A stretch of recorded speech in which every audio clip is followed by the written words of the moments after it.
नमस्कार दोस्तों। ज्येष्ठ माह के शुक्ल पक्ष में पड़ने वाली निर्जला एकादशी 18 जून मंगलवार को है।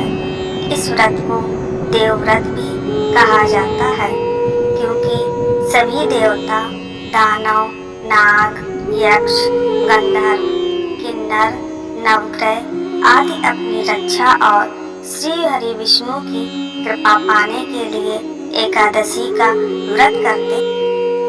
निर्जला एकादशी का शास्त्रों में मोक्ष प्रदान करने वाला बताया गया है। इस साल निर्जला एकादशी व्रत 18 जून को रखा जाएगा।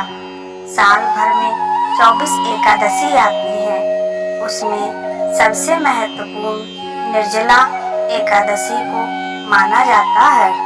इसे भीमसेन एकादशी भी कहते हैं। इस दौरान गंगा घाटों में लोग स्नान करते हैं और दान भी करते हैं। इस दिन जलदान का बहुत महत्व माना जाता है। इस दिन लोग जगह जगह प्याऊ लगवाते हैं और शरबत वितरण भी करते हैं। आइए अब पढ़ते हैं निर्जला एकादशी व्रत की कथा। जब वेद व्यास ने पांडवों को चारों पुरुषार्थ धर्म, अर्थ, काम और मोक्ष देने वाले एकादशी व्रत का संकल्प कराया था, तब युधिष्ठिर ने कहा था, जनार्दन, ज्येष्ठ मास के शुक्ल पक्ष में जो एकादशी के आती है उसके बारे में विस्तार से बताएं। भगवान श्री कृष्ण ने कहा, हे राजन, इसके बारे में परम धर्मात्मा व्यास जी बताएंगे। तब वेद व्यास जी कहने लगे, कृष्ण और शुक्ल पक्ष की एकादशी में भोजन नहीं किया जाता है। अगले दिन द्वादशी को स्नान करके पवित्र होकर फूलों से भगवान केशव की पूजा करें। फिर पहले ब्राह्मणों को भोजन देकर अंत में खुद भोजन ग्रहण करें। इस पर भीमसेन बोले, पितामह, मैं आपके सामने सच कहता हूँ, मुझसे एक बार भोजन करके भी व्रत नहीं किया जा सकता, तो फिर उपवास करके मैं कैसे रह सकता हूँ। मैं पूरे साल भर में केवल एक ही उपवास कर सकता हूँ जिससे स्वर्ग की प्राप्ति हो। ऐसा कोई एक व्रत निश्चय करके बताइए, मैं उसका यथोचित रूप से पालन करूंगा। व्यास जी ने कहा, भीम, ज्येष्ठ मास में सूर्य वृष राशि पर हो या मिथुन राशि पर शुक्ल पक्ष में जो एकादशी हो उसका यत्न पूर्वक निर्जल व्रत करो। केवल कुल्ला या आचमन करने के लिए मुख में जल डाल सकते हो। उसको छोड़कर किसी प्रकार का जल पुरुष मुख में न डालें, अन्यथा व्रत भंग हो जाता है।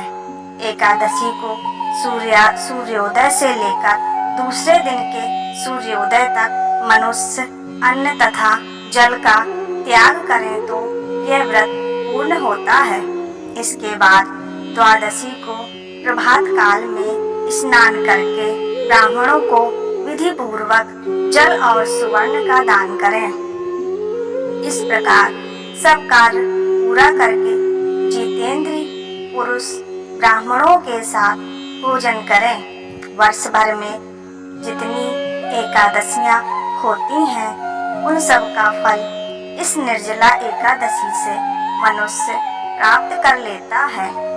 जिन्होंने श्री हरि की पूजा और रात्रि में जागरण करते हुए इस निर्जला एकादशी का व्रत किया है, उन्होंने अपने साथ ही बीती हुई 100 पीढ़ियों को और आने वाली 100 पीढ़ियों का भगवान वासुदेव के परम धाम में पहुंचा दिया है।